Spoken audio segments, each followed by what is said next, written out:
introduce Amonee.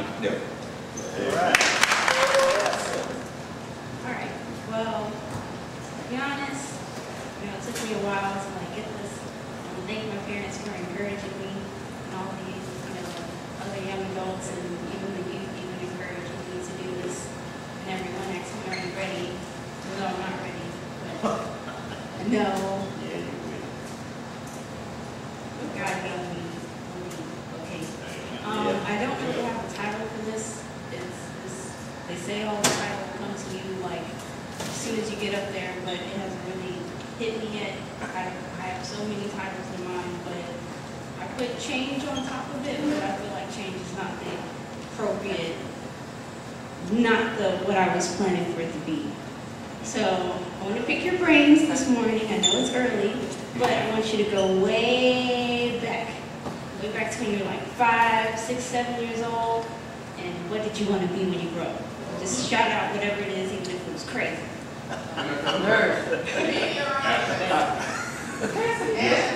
Oh, I can say that. I just want to be grown. The rest work itself out. Anybody else? Well, I wanted to be a famous artist. I wanted to draw on the streets. I wanted to make billboards and magazines, and I just wanted to draw all over the place. So I had my whole life planned to a T. But now let's talk about today. Has your ideal of what you want to be when you grew up changed? Has it been for the better? And if it hasn't changed or if it has or hasn't changed, are you ready for those challenges and those changes up ahead? People can strive or crumble beneath sudden changes that can occur within our lives. As humans, we have a different outlook on life just by the way we view the world. It's funny how we say the world can bring us down and change our way of thinking.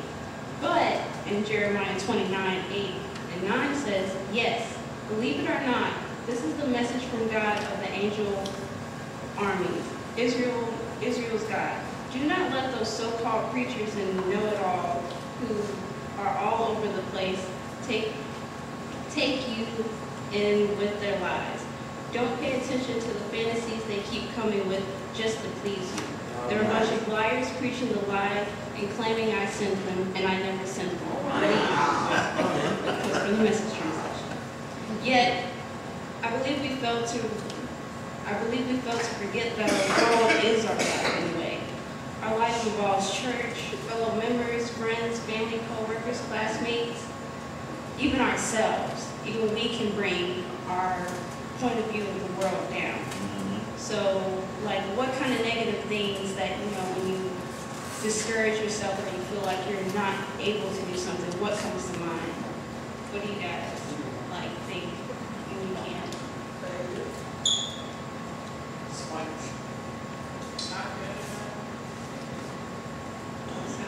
I did a little research on how negative thoughts can have an effect on our brain. And this is an article called Happy Brain, Happy Life. Our thoughts, they form our character. And it also forms how we travel mentally, physically, and spiritually.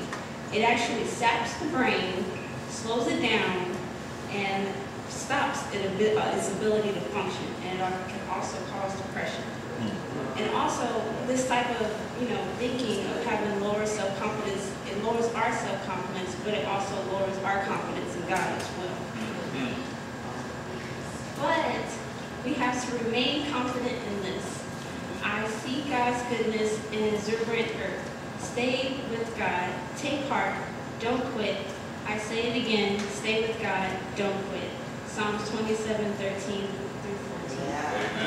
We may have our life planned exactly to the T, have our I's perfectly dotted. That's all fine and dandy, but always keep your heart open to the possibilities that God has in store for you. Amen. Things He has in mind for you. There are plans of peace, not disaster, to give you future and fulfilled hope. Jeremiah 21:11. When I look on my life and I compare my plan to God's plan, according to me, I'm totally off schedule. Remember how I said how I had my whole life planned? See, this is how it was going to go. I was going to graduate. I was going to go to college. I was going to meet the man of my dreams. I was going to graduate college. I was going to get married at 24 and have my first child when I was 26 or 27. Of course, I'm 21 now. I'm like in my 3rd semester of college, and I'm nowhere near that my little plan. But I think God laughed at my plan. I really think God laughed at my plan because everything absolutely changed. The last 6 years of my life has been totally redirected and changed. I graduated high school, so that's something I completed off my list. But he moved me down here to Texas with my mom and my dad and my siblings, which I never expected to happen. Never thought I would be able to reconnect those relationships again. I'm in college, which I always thought, back to those negative thoughts. I'm not able enough to do this. I can't do this. I'm not smart enough to be in college. And then he drops me with a bomb and says, you're going to do neuropsychology, which means I have to go get my doctorate. Never in a million years would I thought that I would be thinking about going to school to be a doctor. When I compare my plan, Be a doctor, girl. when I compare my plan to his plan, I can clearly see Proverbs 3:5-6. Trust in the Lord with all your heart and lean not into your own understanding. In all your ways submit to him, and he will make your path straight. Final thought, God orders our steps, and we have no reason to fear. He will provide the John 10:10 lifestyle. He comes and gives life full and abundantly, and we shall have it fully. He will give us peace and peace of mind to press through our intended destiny. As long as we trust, believe, honor, and obey him, we can face every change that comes our way. And we'll be ready for our navigation system to say, rerouting. She said God laughed at her plan. God laughed at her plan. Sometimes he laughs at our plan. That's right. That's right. Our best one. Jokes. But always what he has for us is what is best for us. Yeah. We're gonna do